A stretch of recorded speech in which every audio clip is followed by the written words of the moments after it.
Diversion road शोइजिबा फଳରେ Khallikote मानापल्ली रास्तार यातायात ठप जाइपारुनी ambulance 6 गोटी पंचायत विच्छिन्न।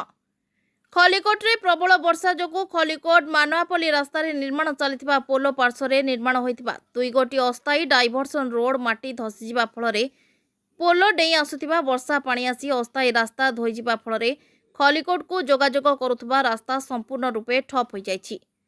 एणे वर्षा पानी प्रभावित होगा फल खलिकोट ब्लॉकर 6 गोटी पंचायत और एनएसी 2 गोटी वार्डर लोक मैंने मुख्य बजार स्वास्थ्य शिक्षा सरकारी समस्त कार्यालय आदि को जीवा संपूर्ण बंद हो जाइछि। यातायात क्षेत्र में घोर असुविधार सम्मुखीन होगा सह जरूरी काम और आंबुलांस जाई पारुनी।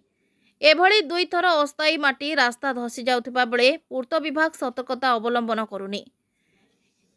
एणे अस्थायी माटी रास्ता निर्माण पर पूर्त विभाग आर्थिक व्यवस्था नथिबारु रास्ता मरामती रे विलंब घटुछि। प्रकाश थाउ कि खलिकोट मानापल्ली रास्ता निर्माण पर 9 कोटी टंका व्ययबराद होइतिबा बेले रास्ता मझिरे 2टी पोलो निर्माण चलिछि। खलिकोटरु सकलेश्वर रथंक रिपोर्ट, ओडिशा डिजिटल।